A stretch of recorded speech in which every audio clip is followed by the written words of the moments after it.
mathiro ganda ae koro jok madino haore kata mane Nyasaye no miya teko mani gini ne ginyalo timo koro gini ok gidhi chope mondo gitim koro en tim marach to pod awacho ni wan jonyuol ema pod wanyalo go kuko omiyo kata ka wantiere ka sadi agoyo kamano ni japuonj Boaz kendo gineno ka japuonj Boaz no se wuok magi to in bende luongo wakae mondo wawach gima Morin wacho no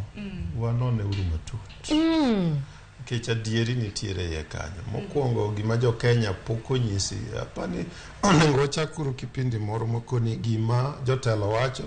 to gi gima they mean. Yes. What they say and what they mean. The spirit and the practical things. Onengo no be kipindi no. Kech gima giwacho no mokwongo asekoni ni one pod warito the report mar Presidential Working Party nikech jogo tiyo gi taxpayers money. To report makamana nek beni ichiwe chon. Akoni pod warito kanyo. Pod warito and it's almost going to 1 year. It will be to 1 year. To ngene tam gibenos expire. To kapok wayude tikonu ni funding model olokore. Ikonu ni sani koro wadwaro ng'iyo ni to nyathi ka nyathi madhie balariany kata madhie TVET niendi mondo mi otiege mochop kucho dwaro pesa di. Mano is a very good principle. Basic principle makata our own irreducible minimums and standards nwakoni team costing appropriately mondo muange ni nyathi manyako ene level mane nyaka modhi malo dwaro pesa di kik wabed wamiyo ji pesa marom ni nyathi kawacho ni pesa marom yani not equal nikech ing'eni needs gi opogore nitiere moko madwaro mang'eny kaka brukoni example mara girls dwaro pads e school and all that wadwaro ni mago mondo ketne gi ewie kanyo nyithindwa mong'ol nitiere gik kage dwaro ma over and above gik ma others dwaro kore momiyo kore kik ng'ato misinterpret ni kawacho ni marom to kik weni abagwa ena ni wadwa ni mondo omigi ma is appropriate mabro konyo needs maggi tiyudo ka mano is a call mosebedo kuomek team costing to gino pok no tim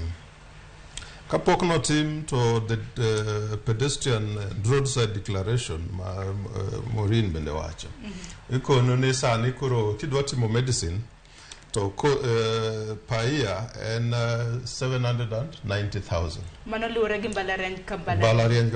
koro average 970,000 then balariany ming'eni utingo public to the private kata ing'eni private ni business kagi senano ka jogi tero malo gin gibro tero margi piny mondo giywa ji seche mose gi ni koro maendi kidwaro dhi to 790,000 ma kidwaro dhi 650,000 ma kidwaro dhi computer 650,000 koro kato ineno ka okaw pesa no duto koni en nyathi dhi chule kati koni nitiere kaka idhi kony kiani moko mar very needy moko mar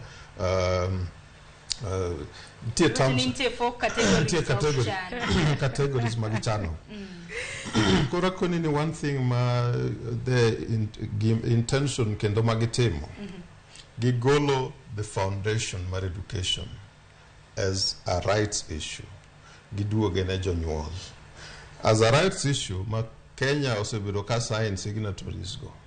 education as a basic right onengo beni Sirkal kao pesa duto tere sikunde gi institutions kalore gi dwaro mag nyithindo midhi kaw kuro nyathind donji bi som seche gikoro gikawe gigole ozigo no kuom gikele ne janyuol seche magikele ne janyuol tabu mawango en ni janyuol ing'eni kaka sani an jonyuol mang'eny gochona nikech asebedo ka interact nyaga gi jopuonje gitemo koni ni miwa advice nyathini oyudo A to medicine ka waneno ka kata bed ni Sirkal biro chung ne moro to wayudo ka pod odhi dwaro gimoro 250,000 ok wanyal nyalo koro ere mabet ber donge no tabu mosechako bedo ka